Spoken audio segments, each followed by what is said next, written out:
আচ্ছা, তাহলে আমাদের লাস্ট দিনের যেটা ছিল সেটা হচ্ছে জেনারেটর অ্যাকশন, ইকুইভ্যালেন্ট সার্কিট, তাই না? ওকে,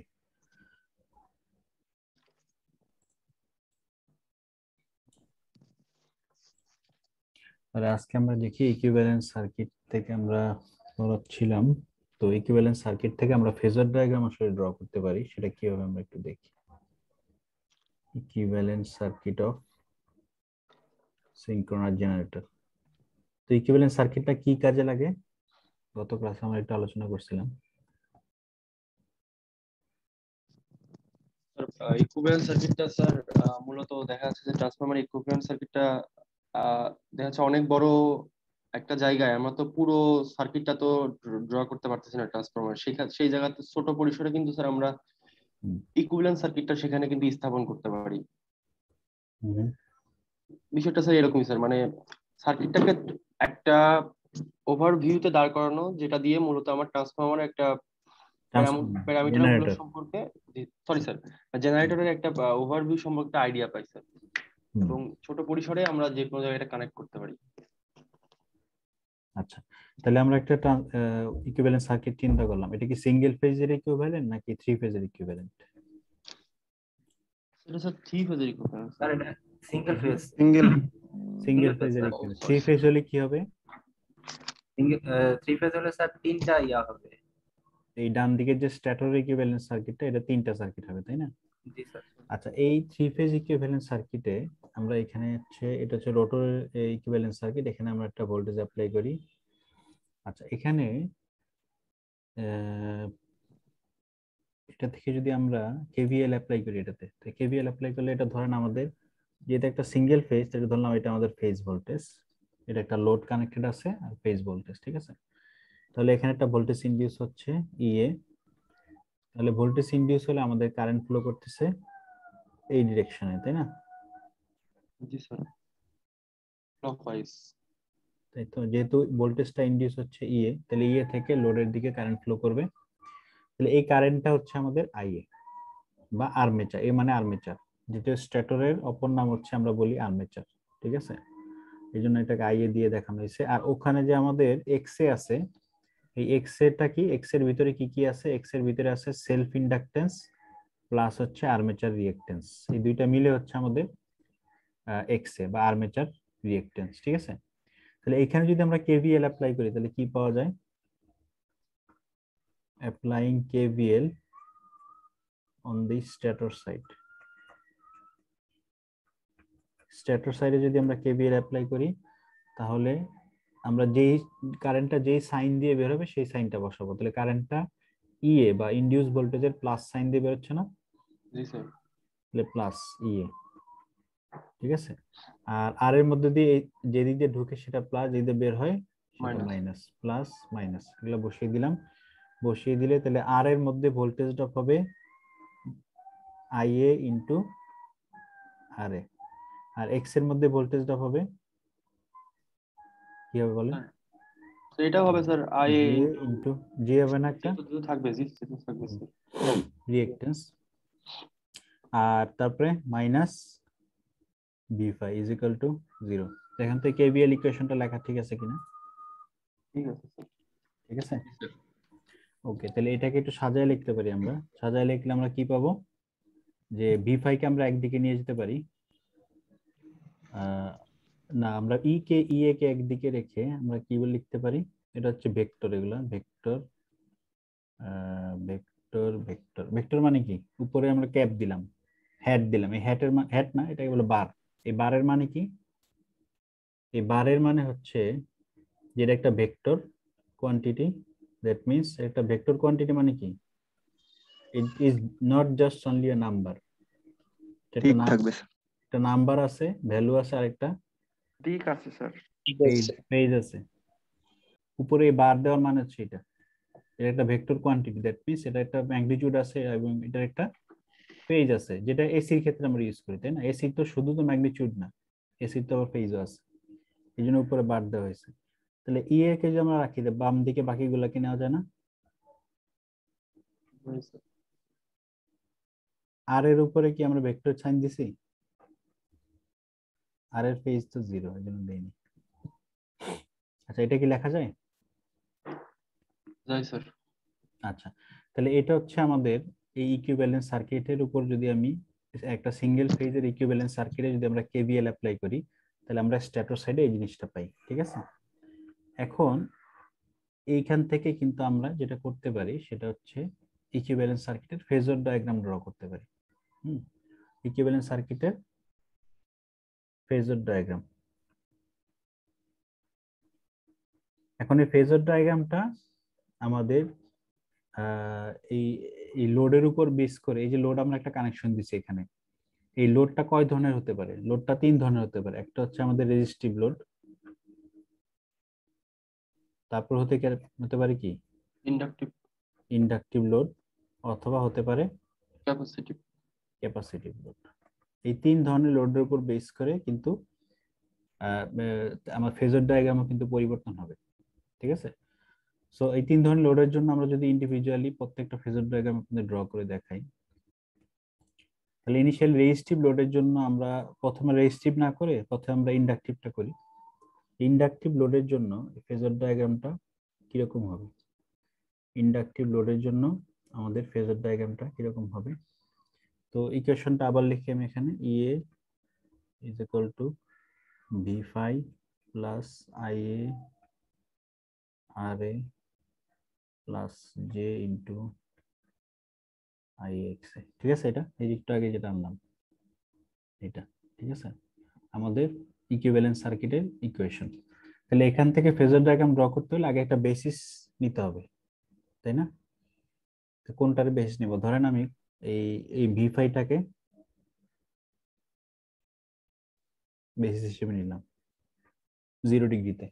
ঠিক আছে, রেফারেন্স হিসেবে নিলাম, ধরে নিলাম যে এটা ফেজ অ্যাঙ্গেল হচ্ছে 0।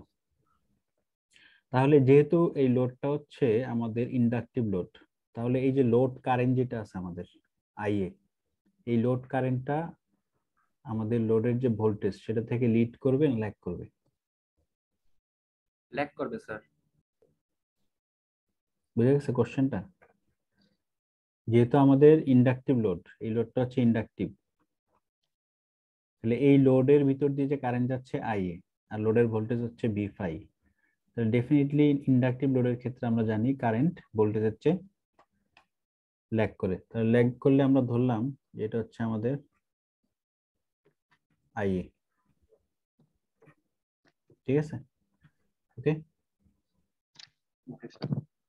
আচ্ছা, এখন এই ভি5 এবং এরপরে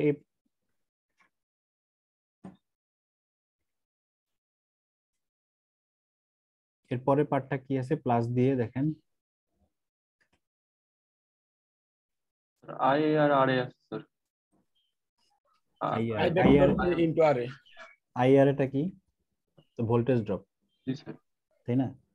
তাহলে এই আইএআর এ এই ভোল্টেজ ড্রপটার ডিরেকশন, ভেক্টরের ডিরেকশনটা কোন দিকে হবে? আই এর দিকে হবে। কিন্তু কেন আই এর দিকে হবে? কারণ আর এর তো রেজিস্ট্যান্সে তো নিজস্ব কোনো ফেজ নাই, সো এই ভোল্টেজ ড্রপটা কারেন্টের দিকেই হবে। ঠিক আছে, তাহলে এই ভোল্টেজ ড্রপটা কোন দিকে হবে? কারেন্টের দিকে। কারেন্টের দিকে হবে, কিন্তু এটা লেন্থ কিন্তু আর আই এর মতো হবে না, তাই না? যেহেতু আর এ দিয়ে গুণ দেওয়া হয়েছে, লেন্থ তো বাড়বে ডেফিনেটলি। ঠিক আছে, এটা স্কেলার কোয়ান্টিটি দেখে তো পারবে না। ডেফিনেটলি স্কেলার কোয়ান্টিটি আর এক্স দিয়ে গুণ দিচ্ছেন না ভেক্টরটাকে, তো লেন্থ বাড়বে কিন্তু ডিরেকশনটা আই এর দিকেই থাকবে। তাহলে এটা একটা ভোল্টেজ ড্রপ। আরেকটা আরেকটা স্যার ওই যে J I X A J ওইটাও এস, রাইট। এখন দেখেন, এই জে দিয়ে আপনি যেহেতু গুণ দিচ্ছেন, তাহলে এই জে দিয়ে আই এ কে গুণ দিচ্ছেন, তাহলে আমরা বলছিলাম যে কোনো ভেক্টরকে যদি প্লাস জে দিয়ে গুণ দেন তাহলে সেই ভেক্টরটা কি হয়? 90 ডিগ্রি এন্টি ক্লকওয়াইজ রোটেট করে, মনে আছে? জি স্যার মনে আছে স্যার কত তাহলে এই প্লাস জে দিয়ে গুণ দিচ্ছেন আই এ কে, তাহলে এই ভেক্টরের ডিরেকশনটা হবে আই এর সাথে 90 ডিগ্রিতে এন্টি ক্লকওয়াইজ। ওকে, ঠিক আছে। তার মানে কোন দিকে বলেন তো? এখান থেকে যদি এন্টি ক্লকওয়াইজ যান আই এ থেকে 90 ডিগ্রিতে, এদিকে হয় না? জি স্যার। দেখেন বুঝতে পারছেন কিনা? কারণ এই জে দিয়ে আপনি আই এ কে গুণ দিচ্ছেন, দ্যাট মিন্স আই এ থেকে এই ভেক্টরটা আই এ থেকে 90 ডিগ্রি এন্টি ক্লকওয়াইজ রোটেট করলে যেদিকে হয় সেদিকে যাবে, ঠিক আছে? জি স্যার। স্যার যে যদি না থাকতো তাহলে কি স্যার ওই যে আই এ আর এর দিকেই যেত এটা? না, যে যে যদি না থাকতো তাহলে এক্স এ তো একটা কনস্ট্যান্ট, শুধুমাত্র একটা ভ্যালু, সেক্ষেত্রে আই এ আর এ যেদিকে আছে ওদিকে যেত, মানে স্যার ওই লাইনটাই হচ্ছে ওই লাইনটাই যেত কিনা? ওই লাইনটাতেই যেত, ভ্যালুটা জি হয়তো স্যার। কম বেশি হতো আর কি। জি স্যার। আচ্ছা, এখন এটা তো এই ফেজর ডায়াগ্রাম থেকে কিছু কিন্তু আমরা বুঝতে পারছি না, এটাকে যেটা করা হয়, এই যে আমাদের আই এ আর এটাকে এই ভেক্টরটাকে আমরা সরিয়ে যদি এখানে নিয়ে আসি,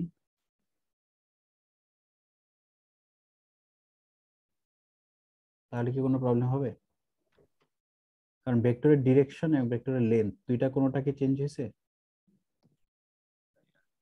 না স্যার, কারণ কি ভেক্টরের কনসেপ্টই তো তার ডিরেকশন আর ইয়াটাকে ঠিক রেখে রাইট। স্থানান্তর করা যায়। তাহলে এটাকে যদি স্থানান্তর করতে পারি, তাহলে এটাকে স্থানান্তর করতে পারি না? জি স্যার। এটাকে যদি আমি এখানে এখানে নিয়ে আসি, আপনার মাউসটা দেখতে পাচ্ছি না স্যার। হ্যাঁ না এখন দেখাচ্ছে স্যার। এখানে যদি নিয়ে আসি তাহলে কোনো প্রবলেম আছে? না স্যার, কারণ কি এখানে তো স্যার কারেন্টের ডিরেকশন যখন, তাহলে কারেন্টের 90 ডিগ্রি শিফট করবে না, ওখানে তো বসাতে হ্যাঁ, হবে। এখানে তো 90 ডিগ্রিতে আছে, তাই না? জি স্যার। সো এই কারেন্ট ভেক্টরের ডিরেকশন এবং ম্যাগনিটিউডে কিন্তু চেঞ্জ হয় না, খেয়াল করে দেখেন। এভাবে আঁকার কারণটা কি? আর এভাবে আঁকার কারণ হলো, এখন যদি আমরা এই তিনটা ভেক্টরকে যোগ করি, এটা একটা এটা একটা ভেক্টর যোগ করি, তাহলে যোগ করলে কি মানে এই মাথা থেকে ওই ভেক্টরের মাথা পর্যন্ত যাবো, তাই না? হুম। যোগ করলে আমাদের কি পাওয়া যাবে? ইয়ে পাওয়া যাবে। আচ্ছা, এটা একটু সুন্দর করে আঁকি, দিয়ে একটু বড় করে আঁকলে সুন্দর হবে।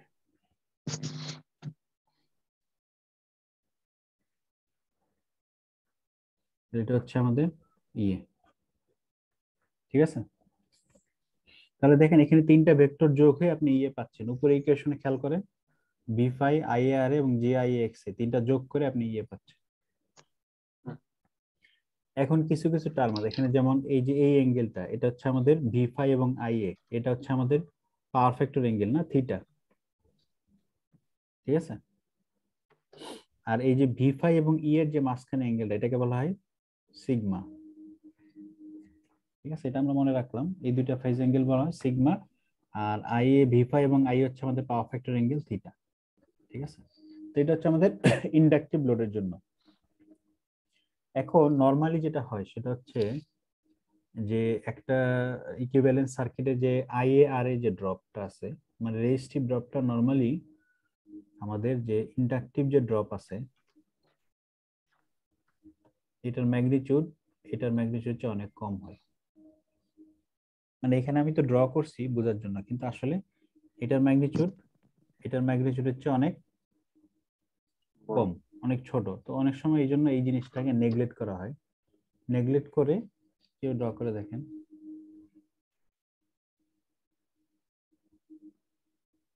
যে এটাকে আমি যদি নেগলেক্ট করি,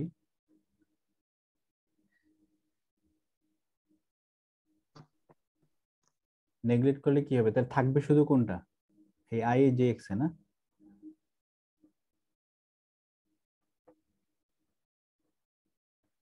শুধু এটা থাকবে না, ওই জিনিসটাকে তো আমি নেগলেক্ট করলাম।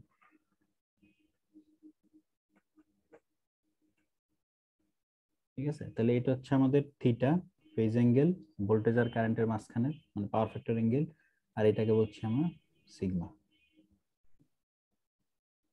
তাহলে তো স্যার বি ফাইভ দিকে কম্পোনেন্ট বেড়ে যায়, কোনটা? মানে অংশ হিসাবে বেড়ে যায় না বি ফাইভ দিকে? ভি ফাই এর দিকে না, মানে দুইটা একই, ফেজ ভোল্টেজের দিকে, ফেজ ভোল্টেজের দিকে স্যার। দুইটা একই, শুধু এই জিনিসটাকে এটা যেহেতু আমরা বাদ দিচ্ছি, নেগলেক্ট করছি পরেরটায়, তাহলে এটাকে আমরা এখানে নিয়ে আসতেছি, এই পয়েন্টে নিয়ে আসতেছি। কিন্তু ওই ই এর যে লেন্থ এটা চেঞ্জ হবে না, মানে আমার ড্র করতে এখানে কম বেশি হয়েছে, কিন্তু ই এর যে লেন্থ আছে এটা কিন্তু চেঞ্জ হবে না, জি স্যার। ঠিক আছে? এখানে আমার ড্র করতে ই হয়েছে আসলে, কিন্তু ই এর যে লেন্থ এটা কিন্তু চেঞ্জ হবে না, এখানে জে আই এক্স এর যে লেন্থ এটা কিন্তু এখানে এসে একই থাকবে। মানে স্যার আমরা ঠিক ওইভাবেই ইয়ে করবো যাতে ওই আগের ফেজরটা ড্র করার সময় যত বড় ইয়ের লেন্থ ছিল রাইট, তত বড় একই দিয়ে সব একই থাকবে, শুধুমাত্র হ্যাঁ ইনফ্যাক্ট এই যে আই আর এটা তো আমরা প্রপোর্শনালি ড্র করি নাই, জাস্ট আমরা মানে বোঝানোর জন্য ড্র করছি। প্রপোর্শনালি যদি ড্র করি তাহলে আই আর এর মানটা অনেক ছোট হবে। বুঝতে পারছি স্যার। মানে এতটাই ছোট যে না ধরার সমান। না ধরো এটাকে নেগলেক্ট করা যায়, কিন্তু এখন অত ছোট করে ড্র করলে তো বোঝা যাবে না। এই জন্য এটা প্রপোর্শন এক্সাক্ট প্রপোর্শনে ড্র করা হয়নি, জাস্ট বোঝানোর জন্য ড্র করা হয়েছে। তাহলে এটা হচ্ছে আমাদের ইন্ডাকটিভ লোডের জন্য, ঠিক আছে। এই সেম জিনিসটা কিন্তু আমরা ক্যাপাসিটিভ লোডের জন্য ড্র করতে পারি। ডিফারেন্সটা আর কোথায় আসবে? ওখানে স্যার অ্যাঙ্গেল চেঞ্জ হয় নাই স্যার? কোনটা? না, কোনো অ্যাঙ্গেল কিছুই চেঞ্জ হবে না। থিটা আর ফাই সিগমা যেটা, এই দুইটা একই থাকবে। না স্যার, এই যে এটা যে উপরে উঠাইলেন যে ফি5 এর কাছে নিলেন। এটা না না জি স্যার। না, অ্যাঙ্গেল চেঞ্জ, হ্যাঁ এটা দেখতে মনে হচ্ছে চেঞ্জ হচ্ছে, আসলে চেঞ্জ হবে না। ও কারণ আচ্ছা, কারণ খুব ছোট। ইন রিয়ালিটি আই এর হয়তো এতটুকু হবে, জি স্যার, খুব ঠিক ছোট। আছে। তো আপনি এখান থেকে এখানে আনলে তো ওইটা কখনো চেঞ্জ, ফেজ অ্যাঙ্গেল কখনো চেঞ্জ হবে না, বুঝতে পারছি ঠিক স্যার। আছে। এটা আমরা নেগলেক্ট করছি আর কি, আমরা ধরি যে এটা চেঞ্জ হয়নি, কিন্তু ইন রিয়ালিটি হয়তো এটা নেগলেক্ট করা যায় না, কিন্তু আমরা নেগলেক্ট করি যেহেতু অনেক ছোট, কোনো অসুবিধা হয় না ক্যালকুলেশনে। আচ্ছা, ক্যাপাসিটি লোডের জন্য যদি চিন্তা করি তাহলে আবারও আমরা সেম ইকুয়েশনটাতে যাই। সেম ইকুয়েশনের জন্য আমরা আগে ভি5টাকে ড্র করলাম, ভি5টাকে ড্র করে আমরা এখন ক্যাপাসিটিভ লোড, তার মানে কারেন্টটাকে ভোল্টেজ থেকে লিড করবে না ল্যাগ করবে? লিড করবে স্যার 90 ডিগ্রি। ডেফিনেটলি 90 ডিগ্রি তো করবে না, মানে যেহেতু এটা পিওর ক্যাপাসিটিভ লোড না, পিওর ক্যাপাসিটিভ লোড ধরছি না আমরা। পিওর ক্যাপাসিটিভ হলে 90 ডিগ্রি লিড করতো, এটা পিওর ক্যাপাসিটিভ না, ঠিক আছে, ওখানে কিছু রেজিস্টিভ পার্টও থাকে, জি স্যার। তাই না। তাহলে এটা কারেন্টটা লিড করবে, এবং এই দুইটা যে ফেজ অ্যাঙ্গেল এটাকে বলি আমরা পাওয়ার ফ্যাক্টর অ্যাঙ্গেল থিটা, ঠিক আছে। তাহলে সিমিলারলি আমরা যেটা করব যে এখান থেকে আমাদের কি থাকবে, আই আর এ ড্রপ থাকবে, আর এটার সাথে 90 ডিগ্রিতে কি থাকবে? যে আই এক্স। আগের মতো। তাহলে এই দুটাকে আমরা কি করবো, এখান থেকে এখানে অনেক বড় করে আসছি কিন্তু আই আর এ, তাই না। এইখান থেকে আমরা এটাকে শিফট করে এখানে নিয়ে আসলাম, একটু ছোট করে রাখলাম, ঠিক আছে। এখান থেকে এটাকে শিফট করে ভেক্টরের সবকিছু ঠিক রেখে এখানে আনলাম, আর ওইটাকে আমি এখানে আনলাম। দেখেন ভেক্টরের কিছুই কিন্তু চেঞ্জ হয়নি, phase angle, relative phase angle এবং ভেক্টর লেন্থ কোনোটাই কিন্তু আমরা চেঞ্জ করিনি, সো ভেক্টরের মিনিং একই আছে। এখন শুধু ফাইনাল দুইটা যোগ করেন, তাহলে আমরা পাবো ইনডিউস ইএমএফ এর মান। এইখানে আমাদের এই যে দুইটা ফেজ অ্যাঙ্গেল, এই দুইটা ফেজ অ্যাঙ্গেলকে আমরা বলি সিগমা। ভি5 এবং ই এর যে ফেজ অ্যাঙ্গেল, এটা কি পরে আমাদের দেখুন কাজে লাগে, সিগমা। তাহলে এই যে আমাদের ক্যাপাসিটি লোডের জন্য ফেজ অ্যাঙ্গেলটা আমরা ড্র করলাম, ফেজর ডায়াগ্রামটা, এটা এখানেও কিন্তু আমরা একটা কাজ করতে পারি। কি কাজ করতে পারি? আমরা চাইলে এটাকে নেগলেক্ট করে ড্র করতে পারি। তাহলে আমাদের কি করতে হবে, এখানে সরাসরি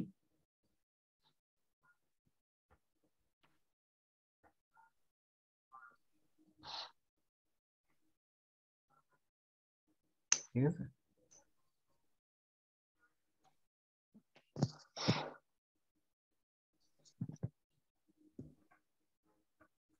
কারো কোনো কনফিউশন আছে এটাতে?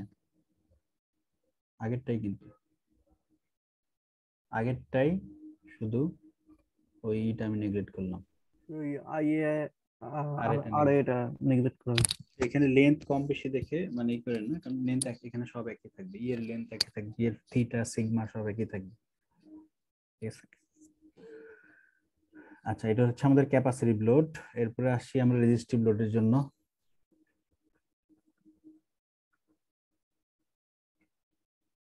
রেজিস্টিভ লোডের জন্য যদি ড্র করি, সিমিলারলি আমরা ভি5 কে ধরলাম। আচ্ছা, রেজিস্টিভ লোডের কারেন্টটা কোন দিকে হবে?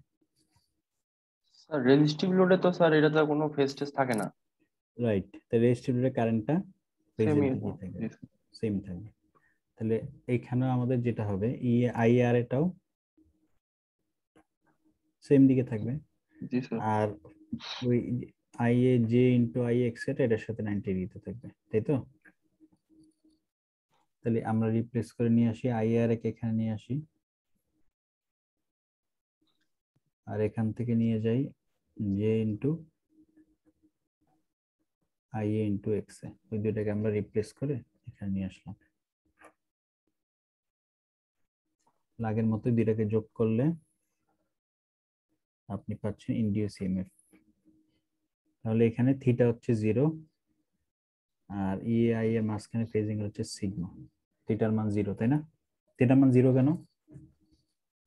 জি স্যার। থিটার মান এখানে 0, কোনো অ্যাঙ্গেল থাকে না স্যার। ফেজ অ্যাঙ্গেল তো নাই, I A VF I A তো একই দিকে।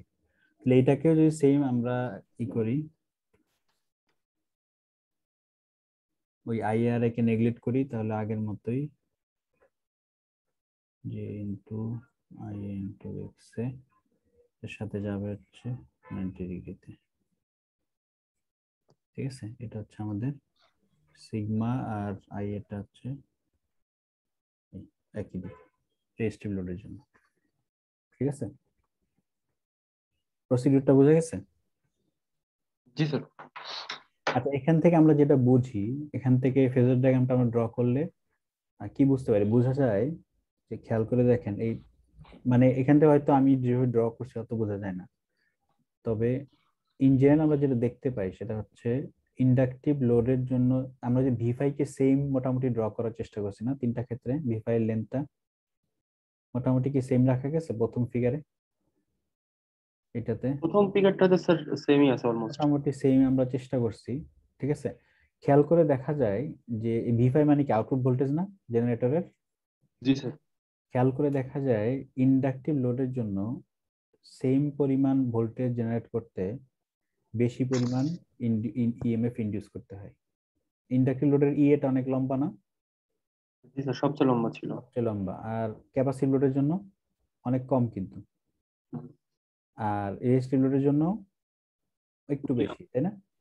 সো এটা সামারি করলে যেটা দাঁড়ায়, সামারি করলে যেটা দাঁড়াচ্ছে সেটা হচ্ছে সেম ভোল্টেজ জেনারেট করার জন্য, সেম ভোল্টেজ জেনারেট করার জন্য ইন্ডাকটিভ লোডে ফর সেম ভোল্টেজ জেনারেশন, মানে ভি5 যদি সেম থাকে, ইন্ডাকটিভ লোড requires higher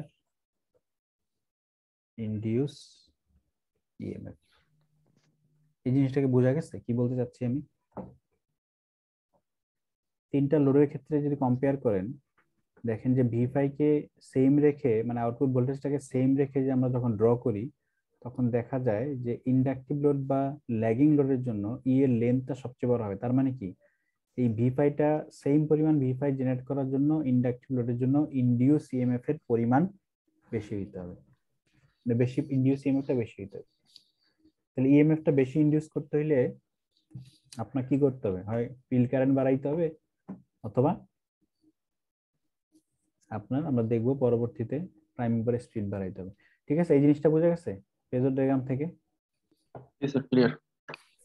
আচ্ছা, ওকে। আচ্ছা, তাহলে এখন আমরা পাওয়ার দিকে যাব, আরেকটা জিনিস বলে নেই। আচ্ছা, এখন power output and loss in synchronizer. আচ্ছা, এখন দেখি যে সিনক্রোনাইজেটর আউটপুট পাওয়ার এবং লস গুলা কি কি আছে। ঠিক আছে, তো আউটপুট পাওয়ারের কথা যদি আমরা চিন্তা করি সিনক্রোনাস জেনারেটরের, তা আমরা যেটা করি কি করি, যে একটা সিনক্রোনাস জেনারেটর আমরা ইনপুট দেই কি মেকানিক্যাল এনার্জি, আর আউটপুটে কি পাই, তাই না? নাকি ইলেকট্রিক্যাল এনার্জি না? জি স্যার, অবশ্যই। Electrical energy. তাহলে এখানে কি আমরা যেই পরিমাণ মেকানিক্যাল এনার্জি দেই আউটপুটে তো সেটা পাই না, তাই না? এখানে ডেফিনেটলি কিছু আমাদের লস হয় জেনারেটরে। ঠিক আছে, লস গুলা কি কি এগুলো আমাদের জানতে হবে। এখানে লস গুলা হচ্ছে কয়েক ধরনের লস হয়। এক নাম্বার যেটা আমরা বলি হচ্ছে ধরেন কপার লস। আপনি কপার লসের নাম শুনছেন? কপার লসের অপর নাম হচ্ছে কন্ডাকশন লস, বা এর অপর নাম হচ্ছে আই স্কোয়ার আর লস। মানে যেটা রেজিস্টিভ ড্রপ হিসেবে, হিট হিসেবে যেটা আমাদের যে লসটা হয় সেটাকে বলি আমরা I square R loss, copper loss বা কন্ডাকশন লস। ঠিক আছে, তাহলে এই লসটা মূলত দুই জায়গায় হয়। একটা হচ্ছে স্ট্যাটর ওয়াইন্ডিং, স্ট্যাটরে যে আমাদের 3 ফেজ ওয়াইন্ডিং আছে, তাই না? ওখানে তো আমাদের কারেন্ট ফ্লো করলে এটার মধ্যে ড্রপ হবে না। আর এটা হচ্ছে আমাদের রোটর ওয়াইন্ডিং। আর রোটর ওয়াইন্ডিং এর মধ্যেও তো আমাদের এই কন্ডাক্টরের মধ্যে কারেন্ট ফ্লো করলে সেখানে লস হবে। ঠিক আছে, বুঝা যাচ্ছে? হুম, জি স্যার। আচ্ছা। তাহলে আরেকটা লস হচ্ছে আমাদের যেটাকে আমরা বলি কোর লস। ঠিক আছে, copper loss, core loss, core loss বা এটাকে আমরা অনেক সময় ম্যাগনেটিক লসও বলি। ঠিক আছে, কোর লস বা ম্যাগনেটিক লস যেটাই বলেন, অথবা এটাকে অনেক সময় আয়রন লসও বলে। ঠিক আছে, ওকে, বা এটাকে হুম, ঠিক আছে। তাহলে এই লসগুলো মূলত দুই ধরনের, একটা হচ্ছে এডি কারেন্ট লস, আর একটা হচ্ছে আমাদের হিস্টেরেসিস লস। ঠিক আছে, eddy current loss and hysteresis loss. তাহলে এই লসগুলো হয় আমাদের কোরের মধ্যে। কোরটা কোথায় আছে, স্ট্যাটরে না রোটরে? স্যার কোডটা আছে তো স্যার স্ট্যাটারের মধ্যে। রোটরেও তো আছে, রোটরেও থাকতে পারে, তাই না? স্যার একটা প্রশ্ন ছিল স্যার। হুম হুম। স্যার এডি কারেন্ট লস যেটা স্যার, এটা তো আমরা জানি যে মানে সার্কুলেটিং কারেন্ট প্রবাহের ফলে কোরের যে বাধা, সেখানে স্যার আই স্কয়ার আরটা, এটাই তো স্যার আমাদের এডি কারেন্ট লস না স্যার? না না না, আইস্কার হচ্ছে আপনার যে কন্ডাক্টর, স্ট্যাটরের ওয়াইন্ডিং এবং রোটর ওয়াইন্ডিং, মানে এগুলো কন্ডাক্টর না। জি এই স্যার। কন্ডাক্টরের যে রেজিস্ট্যান্স আছে, সেই রেজিস্ট্যান্সের মধ্যে যে ড্রপ হচ্ছে বা লস হচ্ছে সেটা। জি স্যার। ঠিক আছে, এটা স্যার সার্কুলেটিং কারেন্টের ফলেই হয় না? হ্যাঁ, সার্কুলেটিং কারেন্ট হলো কোরের মধ্যে হয়। এটা এটা তো কপার লসটা হচ্ছে বা আইস্কার লস হচ্ছে আপনার কন্ডাক্টরের মধ্যে, আর এডি কারেন্ট লসটা হচ্ছে কোরের মধ্যে। এই যে আপনার যে কোরটা আছে, যে স্ট্যাটর কোর, জি স্যার। এই কোরের মধ্যে হচ্ছে। ঠিক আছে, এই কোরের মধ্যে এই লসটা হচ্ছে। কিভাবে হচ্ছে? এই কোরের মধ্যে যখন আপনি এই যে চেঞ্জিং ফ্লাক্স দিচ্ছেন,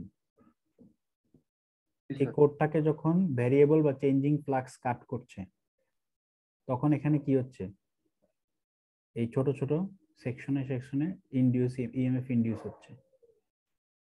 ঠিক আছে, জি স্যার। ইন্ডিউস হওয়ার কারণে এইগুলোর মধ্যে সার্কুলেটিং কারেন্ট তৈরি হচ্ছে। কারণ কোরের মধ্যে তো কোর তো পরিবাহী। জি স্যার অবশ্যই। ঠিক আছে, সো এই চেঞ্জিং ফ্লাক্স থাকার কারণে এই কোরের মধ্যে এই চেঞ্জিং ফ্লাক্স গুলো যখন কাট করতেছে, কারণ চেঞ্জিং ফ্লাক্সটা আসতেছে কোত্থেকে? চেঞ্জিং ফ্লাক্সটা আসতেছে আপনার যে রোটর, এই রোটরটা তো ঘুরতেছে, ঘুরতেছে না? জি স্যার। রোটরের ফ্লাক্স আছে না? তো রোটর ঘোরা মানে কি? এটা তো চেঞ্জিং ফ্লাক্স। ঠিক আছে, এই ফ্লাক্স গুলা যে যখন এই স্ট্যাটর কোরকে কাট করছে, তো সেখানে চেঞ্জিং ফ্লাক্স থাকার কারণে আমাদের এখানে ইএমএফ ইনডিউস হয়, লোকাল ইএমএফ জেনারেট হচ্ছে। ইএমএফ গুলোর কারণে এই কোরের মধ্যে আমাদের সার্কুলেটিং কারেন্ট তৈরি হচ্ছে, যেটাকে আমরা এডি কারেন্ট। চেঞ্জিং ফ্লাক্স থাকা সম্পর্ক কিন্তু এডি কারেন্টটা জেনারেট হয় শুধুমাত্র চেঞ্জিং ফ্লাক্স থাকলে ইএমএফ ইনডিউস হবে, তখন এডি কারেন্ট হবে। যদি ডিসি হইতো তাহলে কিন্তু ডিসি কিন্তু হইলে কিন্তু এডি কারেন্ট হইতো না। ঠিক আছে, বুঝতে পারছি স্যার। আচ্ছা। এখন আরেকটা লস আছে আমাদের, সেটাকে আমরা বলি মেকানিক্যাল লস। মেকানিক্যাল লস কোনটা? এটা মেকানিক্যাল লস মূলত হচ্ছে দুইটা। একটাকে বলি আমরা ফ্রিকশন লস,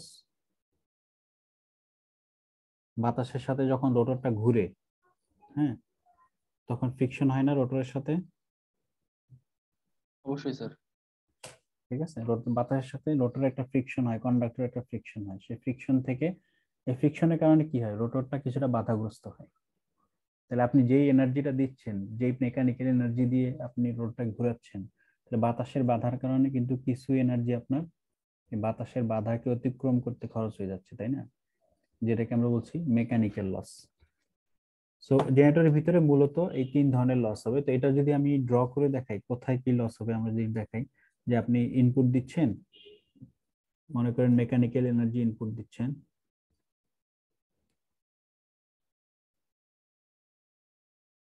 ঠিক আছে, এখানে আপনি দিচ্ছেন হচ্ছে ধরেন মেকানিক্যাল এনার্জি। মেকানিক্যাল এনার্জি কোথায় দিচ্ছেন আপনি? হচ্ছে রোটর। ধরেন আপনি মেকানিক্যাল এনার্জিকে আমরা ইলেকট্রিক্যাল এনার্জিতে কনভার্ট করে বললাম রোটরে দিচ্ছেন, ঠিক আছে? তো এই রোটরে কি কি লস হচ্ছে? রোটর লস হচ্ছে আপনার কপার লস হচ্ছে না? আর কি কি লস হচ্ছে রোটরের ভিতরে? রোটরে আপনার উইন্ডেজ লস হচ্ছে, ফ্রিকশন হচ্ছে, উইন্ডেজ লস, ফ্রিকশন লস, কারণ রোটরটা যখন ঘুরছে সেখানে লস হচ্ছে, তাই তো? আচ্ছা, তারপরে যাচ্ছে হচ্ছে আপনার রোটর আর স্ট্যাটরের মাঝখানে কি আছে? একটা এয়ার গ্যাপ আছে না নাকি? নাই। স্যার আছে। তো এই এয়ার গ্যাপের মধ্যে আমাদের হচ্ছে স্ট্রে লস বা লিকেজ লস, ঠিক আছে? এই স্ট্রে লসটা হচ্ছে মূলত আমাদের একটা ম্যাগনেটিক লস, এটা এখানে আসবে।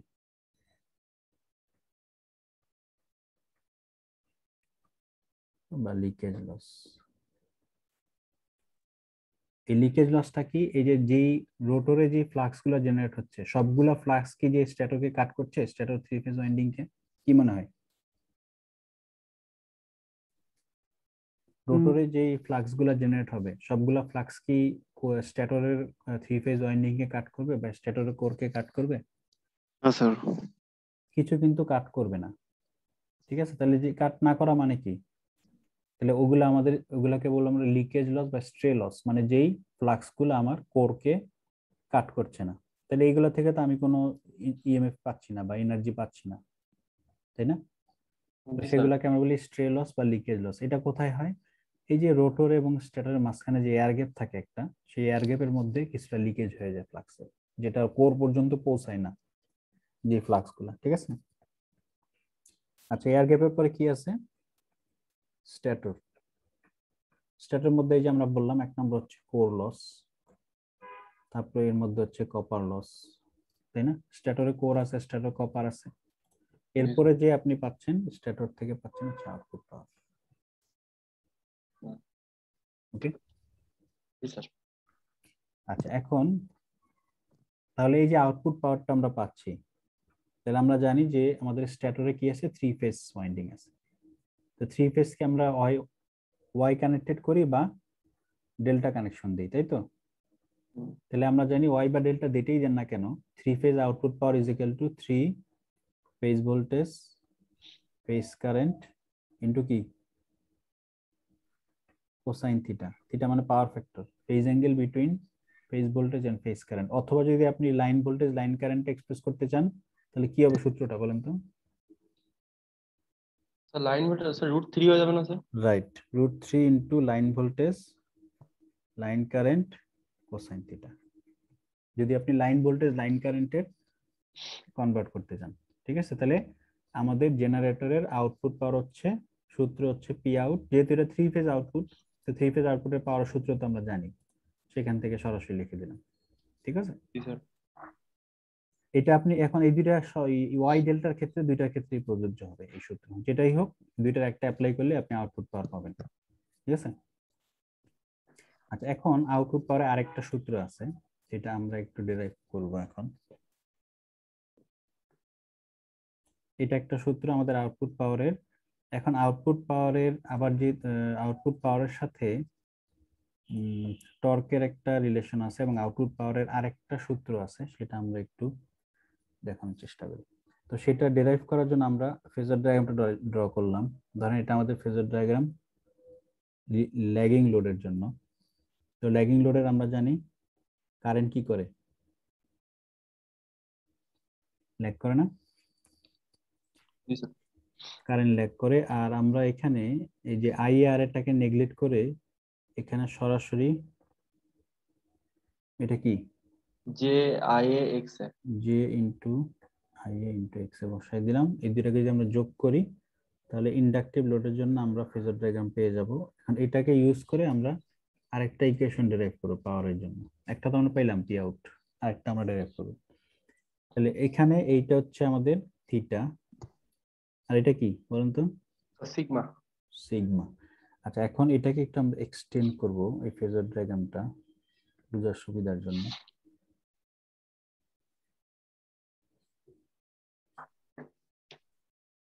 ঠিক আছে, এটাকে এখানে আমরা একটা লম্ব আঁকলাম। এই লম্বটার আমরা নাম দিলাম হচ্ছে এই J into I into X A, কিন্তু এইটা তাই না, J into I into X A, আর এই লম্বটার এখানে নাম দিলাম এক্স। বুঝা গেছে কোনটার নাম দিলাম এক্স? এই যে লম্বটা যেটা, ঠিক আছে, দেখেন তো বোঝা গেছে। আমরা এক্সটেন্ড করলাম লাইনগুলাকে। কারো সমস্যা আছে তে? স্যার এক্সটেন্ড করলাম, কিন্তু স্যার ওই দাগটা মানে এক্স যেটা দিলেন স্যার, এই দাগটা কিসের ভিত্তিতে দিলাম স্যার আমরা? এই এক্সটা কেন ধরলো আমরা আসতেছি, বলতেছি, ঠিক আছে। আচ্ছা এখন খেয়াল করে দেখেন এখানে যে ফেজ অ্যাঙ্গেল গুলো আছে, এটার মান কত? 90 কিনা? জি স্যার। তাহলে আমরা জানি ত্রিভুজের 3 কোণের সমষ্টি হলো কত? 3 কোণ সমষ্টি স্যার 180 ডিগ্রি। 80 degree sir. তাহলে এটার মান কত হবে?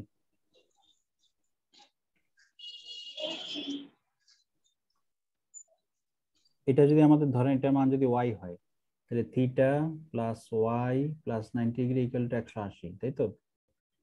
তাহলে y মানে কি? 180 মাইনাস 90 মাইনাস থিটা মানে কত আসে? ঠিক আছে, তাহলে এটা যদি 90 ডিগ্রি মাইনাস থিটা, এটা কত হবে? বিপ্রতীপ কোণ।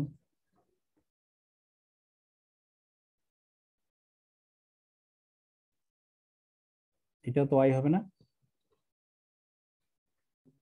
জি স্যার, বিপরীত কোণ সবসময় সমান। সমান, এটা y হবে। তাহলে এটা কত? এটা লম্ব কিন্তু 90 ডিগ্রি। 90 ডিগ্রি। 90 ডিগ্রি। তাহলে এই একই সূত্র অনুযায়ী এটাকে যদি আমরা z ধরি, তাহলে আমরা জানি এই z plus Y plus 90 equal to কত হবে? 180 ডিগ্রি স্যার। 180 degree, right. তাহলে এখানে আমরা z এর মান যদি বের করতে চাই, তো 180 মাইনাস ওয়াই মাইনাস 90, তাহলে y এর মান তো আবার আমরা জানি তাই না, 180 মাইনাস 90 প্লাস থিটা প্লাস 90, কত হইলো? তো হবে হচ্ছে 180 ডিগ্রি প্লাস থিটা। 180 ডিগ্রি মতো 90 তে আনতে চাই এটাকে।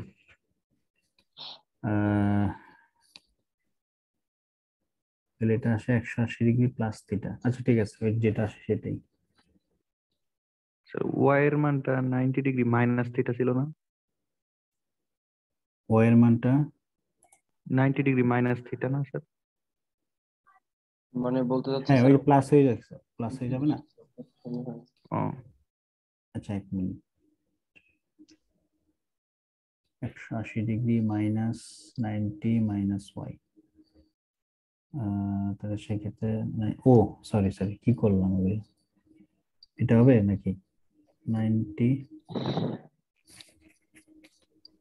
ঠিক আছে, 180 ডিগ্রি মাইনাস ওয়াই মাইনাস 90, তাহলে মাইনাস 90 প্লাস এটা, লাস্ট 90 ডিগ্রিটা মনে হয় মাইনাস হবে। জি স্যার, মাইনাস হবে। তাই তো বলি মিলেন না কেন, এটা মাইনাস হবে। এখন জি ঠিক স্যার, আছে, এখন ঠিক আছে। তাহলে এটা 180 এগুলো কাটাকাটি যাবে, এটা হবে তাই না? জি স্যার। জেড ইকুয়াল টু হচ্ছে আমাদের থিটা। ওকে, আচ্ছা এখন এত কিছু করার উদ্দেশ্য হলো এই এক্সটা আমি কেন বসালাম দেখেন, এক্সটা কিন্তু আমরা ওই যে ট্রিগোনোমেট্রি সূত্র অনুযায়ী আমরা বলতে পারি এক্স ইকুয়াল টু, যদি আমরা লিখি ধরেন কোনটা বলবো আগে, থিটা,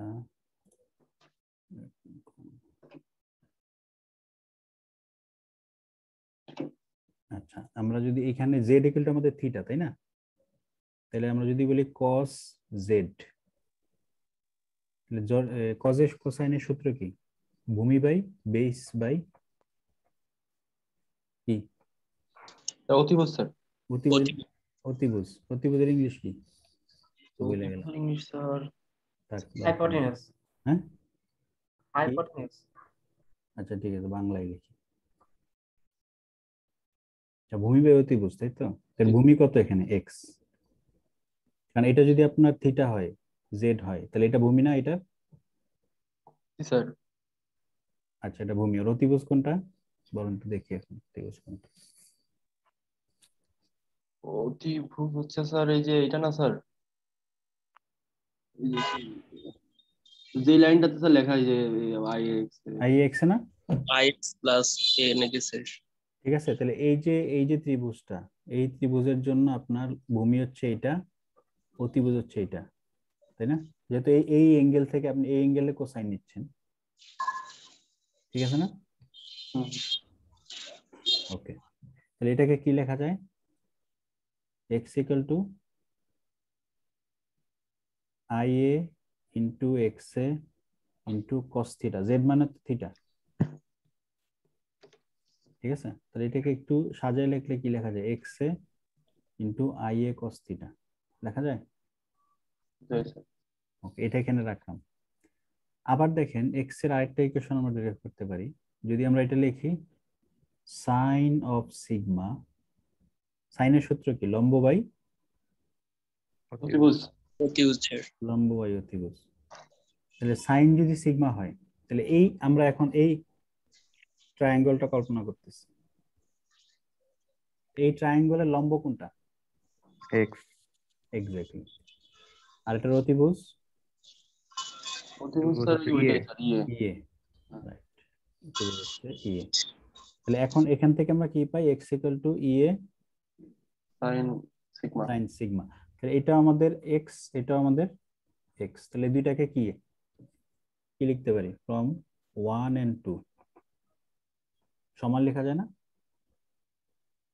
এক্স এ দুইটাই তো X, cos theta equal to ইয়ে সাইন সিগমা লেখা যায়? জি স্যার। লেখা যায়।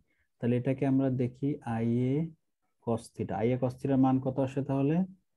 ইয়ে sine sigma divide by X A. X A আসে, রাইট। তাহলে এখান থেকে আবার দেখেন আমরা জানি যে output power is equal to কি? 3 V phi I phi cos theta না? জি স্যার। আচ্ছা, এই আই ফাইটা কি? আমাদের ফেজ কারেন্ট। তা আমাদের ফেজ কারেন্ট মনে আছে? ফেজ কারেন্টটা কিন্তু আর্মেচার কারেন্ট না, আইএ না? জি স্যার। কারণ এই যে দেখেন ওই যে ইকুইভ্যালেন্ট সার্কিটের ভিতরে এই যে ফেজ কারেন্ট মানেই তো আমাদের হচ্ছে আইএ বা আই ফাই যেটাই বলে না, এটা কিন্তু ফেজ কারেন্ট, ঠিক আছে? তাহলে এখান থেকে কি লেখা যায় দেখেন, এই 3 নাম্বার থেকে আবার আমরা কি পাই? তাহলে 3 নাম্বার থেকে পাই হচ্ছে I A cos theta is equal to p out divided by 3 b phi। এটা হচ্ছে আমাদের 3 নাম্বার ইকুয়েশন, ঠিক আছে? সরি, এটাকে আপনি 4 নাম্বার বলেন, এটাকে 3 বলেন। 3 আর 4 থেকে কি পাওয়া যায়?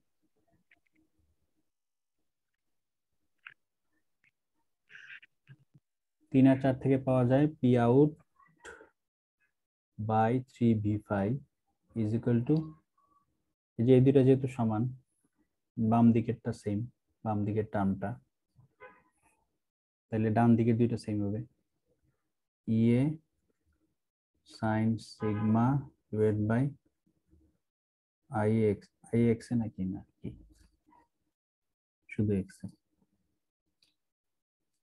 ঠিক আছে? তাহলে এখান থেকে আরেকটা ইকুয়েশন পাই না আউটপুট পাওয়ারের,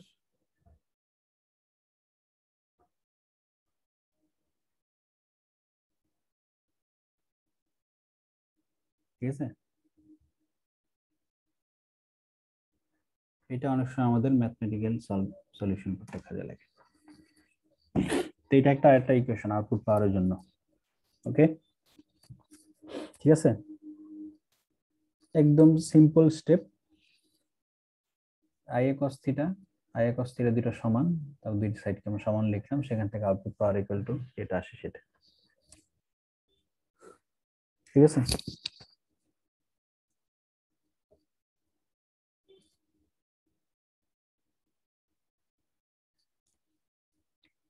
কোনো কোশ্চেন আছে?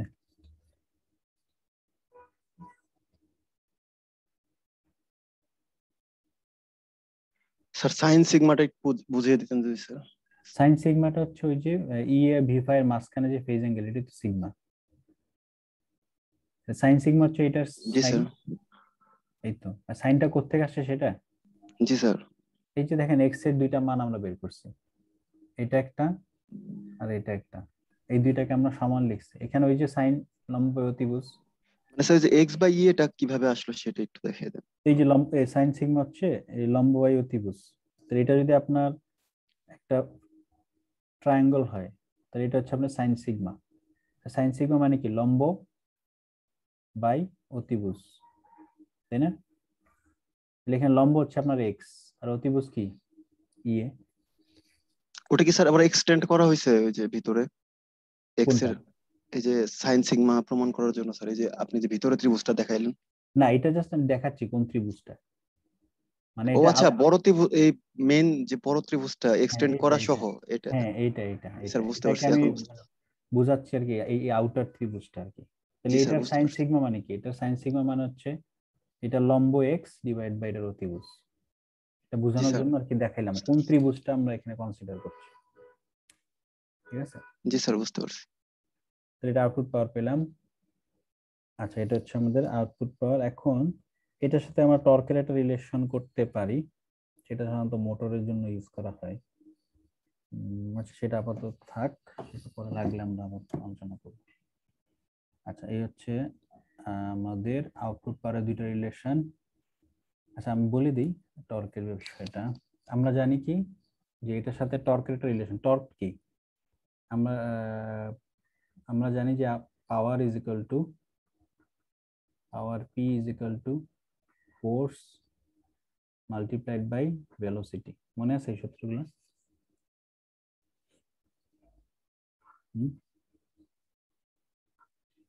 Force multiplied by velocity. তাহলে আমাদের এটা হচ্ছে লিনিয়ার মুভমেন্টের জন্য। রোটেশনাল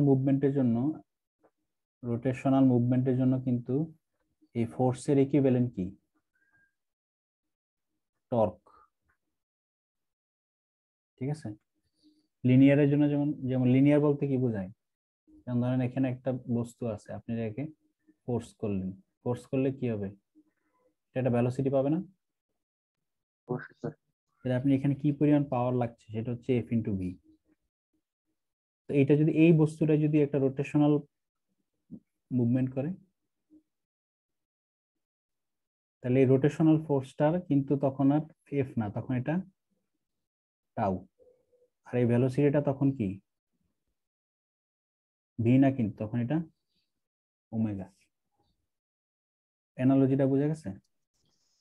একই বিষয়, শুধু যখন মুভ করতেছে, রোটেট করলে সেটা হয়ে যায় হচ্ছে স্যার এটা টাউ হচ্ছে আর লিনিয়ারের জন্য আর এটা হচ্ছে রোটেশনালের জন্য, বাস এইটুকু ডিফারেন্স। তাহলে এটাকে রোটেশনের জন্য কি লেখা যায়? লিনিয়ারের জন্য এল আর রোটেশনালের জন্য টাউ ইন্টু ওমেগা, ঠিক আছে?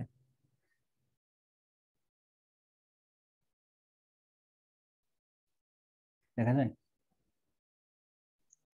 কারণ এফ ইজ তো সিমিলার, মানে এফ মানে ফোর্স, লিনিয়ার ফোর্স, আর রোটেশনের জন্য হচ্ছে রোটেশনাল ফোর্স টাউ, আর লিনিয়ার ভেলোসিটি ভি, আর হচ্ছে অ্যাঙ্গুলার ভেলোসিটি ওমেগা রোটেশনের জন্য, তাই না?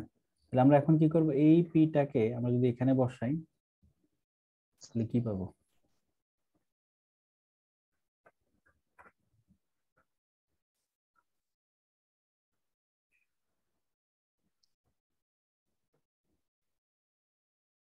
দেখেন তো,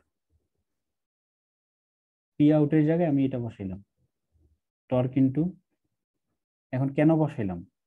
এই যে আউটপুট পাওয়ারটা, হ্যাঁ, এটা মূলত মোটরের ক্ষেত্রে আমরা এই করি, অ্যাপ্লাই করি। তারপর যেহেতু প্রাসঙ্গিক আলোচনা করতেছি তা বলে দিলাম, মোটরের ক্ষেত্রে কি আমরা আউটপুট পাওয়ার নিব না আউটপুট থেকে পাওয়ার দিব? এটা তো জেনারেটর আলোচনা করছি, কিন্তু যদি মোটর হয় সেম মেশিন, সেক্ষেত্রে কি আউটপুট থেকে আমরা পাওয়ার নিব না আউটপুটে 3 ফেজ পাওয়ার দিব? স্যার দিব স্যার। এক্স্যাক্টলি। তখন কিন্তু এই পি আউটটা কি হয়ে যাবে? পি ইন হয়ে যাবে না? ইন হয়ে যাবে জি স্যার। তাহলে এই আউটপুট এই পাওয়ারটা আমরা 3 ফেজ পাওয়ারটা মোটরে দিব, দিলে তাহলে আমাদের রোটর ঘুরবে। তাহলে এই যে রোটেশনাল মুভমেন্ট বলছি, তাহলে এই যে টর্কটা কোথায় হচ্ছে? রোটরে। আর এই যে অ্যাঙ্গুলার, এটাও কি কোথায়? রোটরে, তাই না? ঠিক আছে, তো সেক্ষেত্রে আমরা এই টর্কের রিলেশনটা আমরা বের করতে পারি এখান থেকে। যেহেতু এটা প্রাসঙ্গিক, এই জন্য এটা বলে দিলাম আর কি। মোটরের ক্ষেত্রে আবার এটা আলোচনা আসবে, যেহেতু ইকুয়েশনটা এখানে আলোচনা হয়েছে এই জন্য। টর্কটা কিভাবে বের করতে হয়? টর্ক মানে কি? টর্ক মানে হচ্ছে আপনার রোটরের মধ্যে রোটরটা কি ফোর্সে ঘুরছে, সেটা হচ্ছে টর্ক, তাই না? সেই টর্কের মানটা আমরা এখানে বের করতে পারবো সেম ইকুয়েশন দিয়ে। ঠিক আছে, আচ্ছা এখন তাহলে এখান পর্যন্ত কারো কোনো কোশ্চেন আছে? না স্যার। ইকুইভ্যালেন্ট সার্কিটের যে আমরা কথা বললাম, ইকুইভ্যালেন্ট সার্কিট, তাহলে ইকুইভ্যালেন্ট সার্কিটের প্যারামিটার গুলো আমরা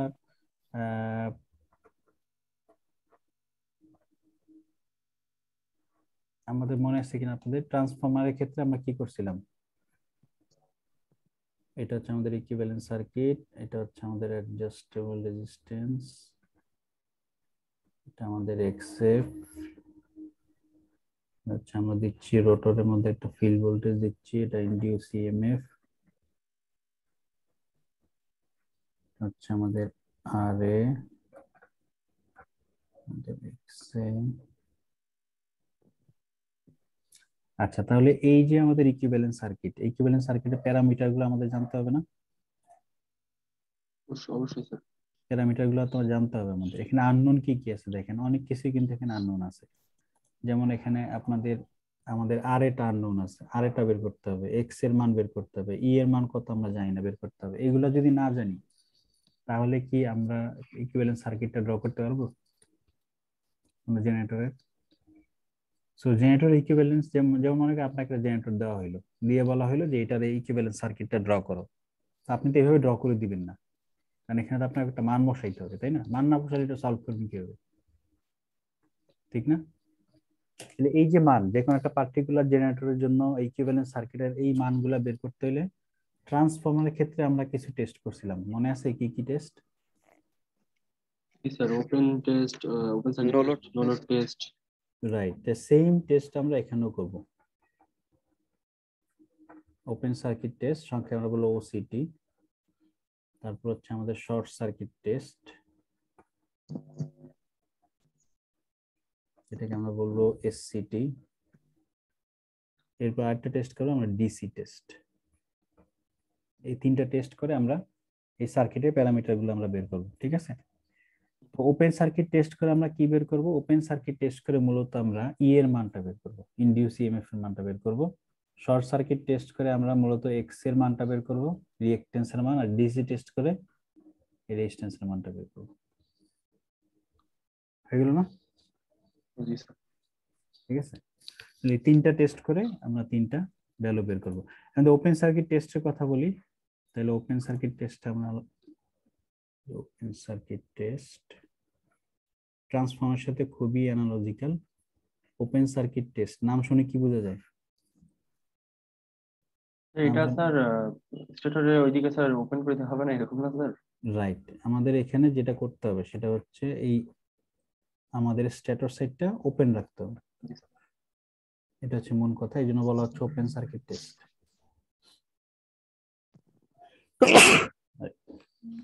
ওপেন সার্কিট টেস্ট বলা হচ্ছে কারণ আমাদের স্ট্যাটর সাইডটা ওপেন রাখতে হবে। Field resistance, adjustable resistance, VF, XF.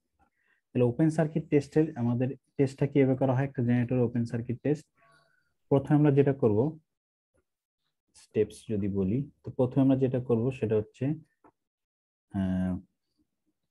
স্ট্যাটর side, স্ট্যাটর বা armature is kept open. Open মানে হচ্ছে নো লোড কন্ডিশন, মানে আর্মেচারে আমরা বা স্ট্যাটরে আমরা কোনো